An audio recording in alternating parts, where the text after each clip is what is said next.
Mas espera aí, a coisa não é bem por aí. Eu vou dar um exemplo claro para você. Como é que às vezes a universidade também reflete. Se você estudasse na USP, na Universidade Federal do Rio de Janeiro, por exemplo, nos anos 70, principalmente que ali bebiam muito da escola francesa. Se você falasse alguma coisa de Karl Marx, você seria execrado. Não haveria espaço para você, na área de humanas, citar o Capital de Karl Marx. Nunca. Nunca. Você está entendendo? Não tem nem vez para você. O comunismo era uma coisa completamente abjeta. Hoje, em muitas unidades de humanas, se você ousar questionar a figura de Karl Marx, É o contrário. você vai ser execrado quase como Galileu Galilei foi na época do Santo Ofício. Cara. Ouse, numa faculdade de sociologia de muitas instituições públicas, falar que você discorda de Karl Marx. Você entendeu? Você tá perdido ou Gramsci. Ou fale contra Gramsci. O pessoal vai te execrar. Então, você vê que a universidade, o Anísio Teixeira já dizia que a universidade deveria ser o lugar onde as ideias contrárias deveriam encontrar e viver em harmonia. Foi por isso que ela surgiu. E Anísio Teixeira, na sua empolgação, falava que nada poderia substituir. A palavra universidade já é uma coisa. Universidade. Aliás, a universidade surgiu até por isso, porque, na verdade, existem duas versões aqui da origem da universidade. Alguns pensam que a universidade começou com a Igreja Católica, quando ela funda as universitas, principalmente a Universitas de Bolonha, de Paris, de Roma. Mas naquela época, a Universitas era um lugar onde, ainda no predomínio da Idade Média, você só podia estudar se tivesse a bênção da igreja, tá certo? Então até os professores, para dar aula ali, ele tinha que ser alguém fiel aos dogmas da igreja. Existe um filme antigo, Vilela, eu não sei se você conhece, se o pessoal de casa vai lembrar, porque ele já deve ter uns 20 anos ou mais, Em Nome de Deus. Sim, sim. Que é uma história verdadeira, contando a história de Abelardo e Louise. Eu visitei em Père Lachaise, lá na França, em Paris, no cemitério de Père Lachaise, o túmulo deles, que é uma história real, embora ela aconteceu na Itália, mas a história é real e terminou na França. Ele era professor de filosofia. Ele não era padre, não era sacerdote, mas mesmo sendo professor de filosofia, ele tinha que fazer votos de castidade com a igreja. E quando ele vai se tornar tutor da Louise, ele se apaixona por ela, pede para casar com ela. O tio dele, em ligação com o bispo da cidade, manda castrá-lo. Caramba! Para ele não ficar com a menina. Aí ele se torna padre, castrado, e ela se torna freira. E eles constroem monastérios de clausura, um perto do outro. E ficavam trocando cartas de amor a vida toda. Nossa, até morrer. Que desespero. Você nunca mais se vê. É bonito, é triste, triste, mas é bonita. Bonito, né? E você lê as cartas deles ali, ele pra ela pra ele, né? Falando assim, que sentimento é esse? Bom, mas essa história ilustra o que eu quero dizer. Naquela época, ele era professor, mas ele não podia se dar ao luxo de casar só porque ele era um professor formado por uma universitas. Todo mundo que estudava lá tinha que ter, em primeiro lugar, o título de teologia. Por isso que quase todos os que formavam nas universidades eram primeiro teólogo para depois ser outra coisa. Com o tempo, na época de Tomás de Aquino, Carlos Magno, que a igreja começa a valorizar a filosofia aristotélica, eles começam a falar, então tá bom, a filosofia, que era ancila teológica, como se diz em latim, a serva da teologia, agora ela é a mãe da ciência. Então quando você estuda lá, você tem que ser, em primeiro lugar, filósofo. É por isso que a gente, quando faz doutorado, na América, eles chamam de PhD, doutorado em filosofia, mas o cara é físico. Mas ele é um PhD, doutor em filosofia. Ele é médico, né? Ele é pastor, mas ele fez um PhD, doutorado em filosofia. Nunca estudou filosofia. Filosofia virou nome genérico. Entendi. Então você não tinha como escapar da filosofia eclesiástica, tomista, aristotélica, São Tomás de Aquino, e da teologia. Você não podia nem falar assim, não, então tá bom, então eu desisto de ser professor, eu vou casar com a menina que eu tô... Não. Não tinha essa opção. Não tinha essa opção. Hoje, a academia, eu sei que muita gente está assistindo, está se revirando, porque não está aceitando o que eu estou falando, mas é a mais pura verdade. Está chegando uma época em que os alunos universitários têm que aprender a questionar a própria universidade. Porque esse é o papel da universidade. Fazer o aluno ser mais do que simplesmente o refletor do pensamento alheio. Reproduzir o pensamento alheio.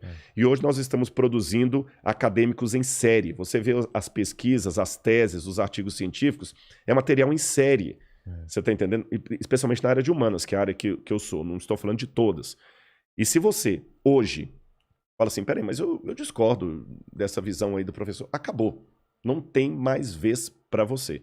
Se você não compra as pautas sociais com o discurso que é dito hoje dentro, você está execrado pelos professores, pelo diretório estudantil, você está entendendo? E quem vai fazer mestrado e doutorado sofre muito.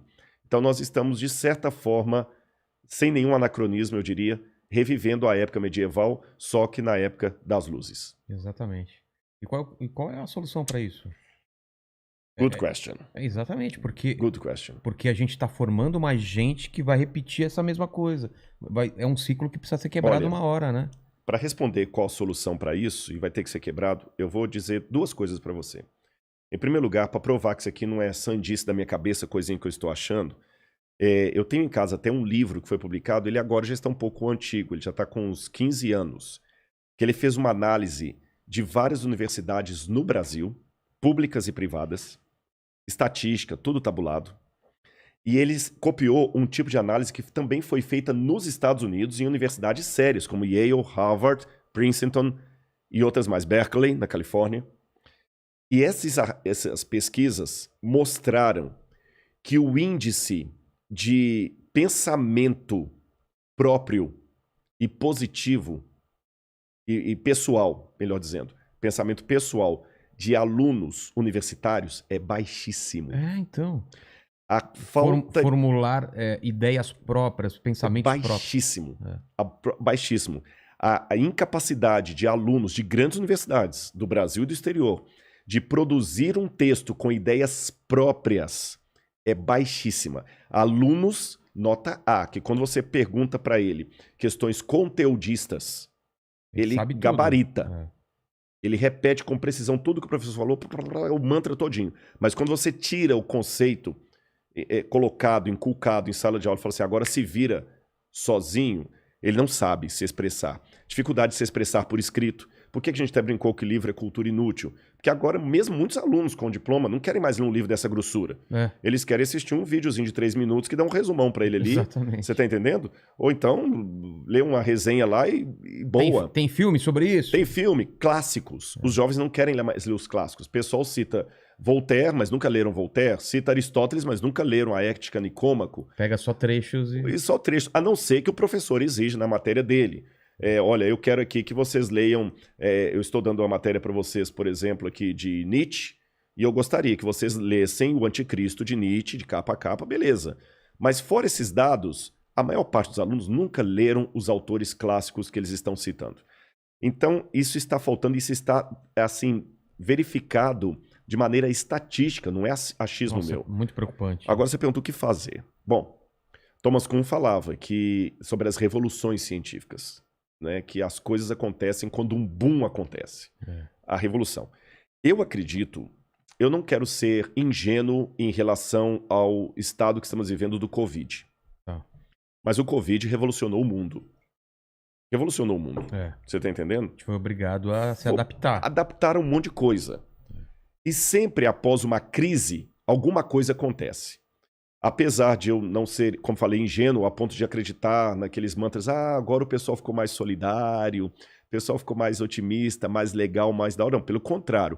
Agora que as crises afloraram mais ainda. Agora que tem um monte de marido matando mulher, mulher matando marido, professora desesperada pedindo a escola para levar os meninos de volta. Mas apesar disso... Casamento terminando, gente não aguentando mais conviver. Essas crises também produzem heróis. Eu vou contar uma coisinha para você. É interessante que na linguagem que as pessoas têm da antropologia, cada um tem uma visão em relação ao ser humano. Sim. Aqueles que seguem mais a ideia de Rousseau, que escreveu o Emílio, Rousseau era um camarada super otimista. O que o Rousseau falava em síntese?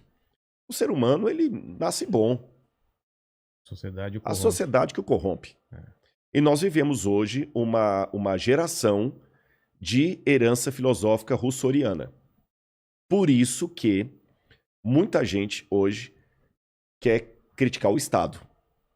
O problema do Estado. A culpa sempre é do Estado. A culpa é do Estado. Você tá entendendo? O sujeito tá lá, matou a mãe e o pai, bateu no liquidificador e misturou com batata e abacate, bebeu aquilo como vitamina. O cara é um demente. Não, mas é o Estado. Não deu condições. Não deu condições, ele foi estuprado na infância e tudo mais. Ou seja, a culpa é do Estado. Então hoje, o mecanismo, que para mim já está há tempos considerado fadado ao fracasso, a ideia hoje é, vamos consertar o Estado, aí nós vamos ter bons cidadãos. O que para mim é uma ideia ridícula. Sabe por quê? Hitler consertou o Estado alemão. Hitler pegou uma Alemanha... Se eu avaliar Hitler do ponto de vista administrativo, econômico, político, Hitler merecia um prêmio Nobel. Só que o camarada... Como quase ganhou. Quase ganhou. Só que o camarada era um demônio. Porra! Pô, 6 milhões de judeus nas costas dele. Não tem uma figura mais próxima do demônio do que Hitler. Mas só que ele não deu um tiro. A gente fala muito do Hitler, mas esquece que Hitler não deu um tiro. É verdade. Ele não assassinou diretamente ninguém. É o poder da palavra, das ideias. Das ideias, numa Alemanha que é o berço da cultura. Não eram burros, eram pessoas cultas. Pelo contrário, até hoje. Um dos meus doutorados é em teologia. Então... E a gente, para fazer doutorado em teologia, você tem que estudar pelo menos um pouco de alemão, porque tem palavras em alemão que não se traduzem na filosofia e na teologia. Que é impossível, né? Não, a Alemanha... quer dizer uma coisa e aquilo... E é só aquilo em alemão. Você entendeu? Zeitgeist. Zeitgeist, o espírito do tempo. E né? mesmo assim não é o significado mesmo. Não é. Schadenfreude, que é uma alegria na desgraça. Então tem muita coisa. Eu não falo alemão, mas eu tive que aprender um pouco de alemão para poder entender o pensamento alemão. Senão não dá nem para dialogar com os filósofos alemães. E a Alemanha nos deu Heidegger, Goethe, Wagner, Nietzsche. Olha, isso eu não fui nem para a área das... Falei de Wagner, mas nem fiquei muito na área das artes, só da filosofia. Hegel. Então, quer dizer, a Alemanha, apesar de toda essa influência intelectual, de peso... Foi levada por um cara... Foi levada por um cara que nem alemão era, medíocre. Você entendeu? Medíocre, como pintor. Exatamente. Fracassado. Frustrado, né? Baixinho. Ruim de cama, porque até com as mulheres ele tinha problema. Ele contraiu sífilis na juventude, nunca conseguiu se recuperar com aquilo. O Hitler era tudo que você pensa de um cara tapado. E ele conseguiu convencer um país arranjado intelectual. Você tá entendendo? Uma loucura absurda. Então se consertar o Estado resolvesse o problema, não teria o nazismo com 6 milhões de mortos. Exatamente. Então, às vezes, o que eu penso é que, às vezes, essa ideia de querer consertar o Estado para consertar o indivíduo é encontrar a mulher com o amante na cama e queimar a cama. Não vai resolver o problema. Você continua chifrudo do mesmo jeito. Exatamente. Essa cama é o problema. Essa cama é o problema. Eu vou queimar a cama. Aí vou vender essa cama. Aí ela tá no sofá com o cara. Você tá entendendo? Então não é por aí a coisa. É você colocar o foco em outro lugar e não ver realmente o problema. E por isso que estudando essas coisas, os autores, as propostas, eu particularmente vi mais sentido na proposta bíblica do apóstolo Paulo, que era um cara genial, culto, onde Paulo fala, peraí. O problema não está na sociedade. O problema está no indivíduo. O indivíduo tem que ser redimido. Se você não levar redenção para o indivíduo, você pode dar comida para ele, cultura, educação, tudo, ele vai virar um monstro. E Paulo tinha razões para falar isso, porque ele estava sentenciado à morte por um cara chamado Nero, que teve tudo na vida que Paulo não teve e muita gente não teve. Agripina, que era a mãe de Nero, que sempre papagueava o menino, enchia de doces e balas e tudo mais que você pode imaginar. Estou falando, lógico, de uma figura de linguagem, não tinha doces e balas na época, né? Mas assim, criou um menino, um delinquente, criado ali criou leite com pera, né? Leite com pera. Você tá entendendo? A mulher, desculpa a expressão, seu dando para todo mundo ali para poder fazer com que o filho dele crescesse.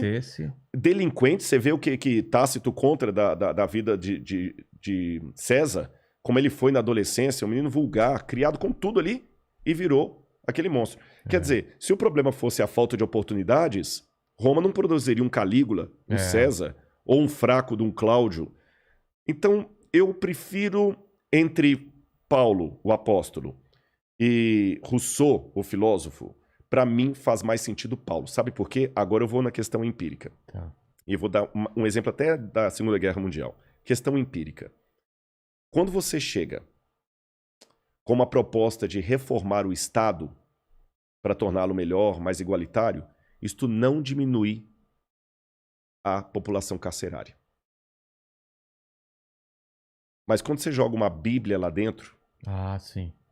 você tem um monte de ex-bandidos que agora você pode confiar a sua casa com o cofre aberto na mão dele que ele não faz mais nada. E eu nunca vi gente falando sobre isso como uma coisa real, porque é real isso. Exatamente. É real. É real. E por quê?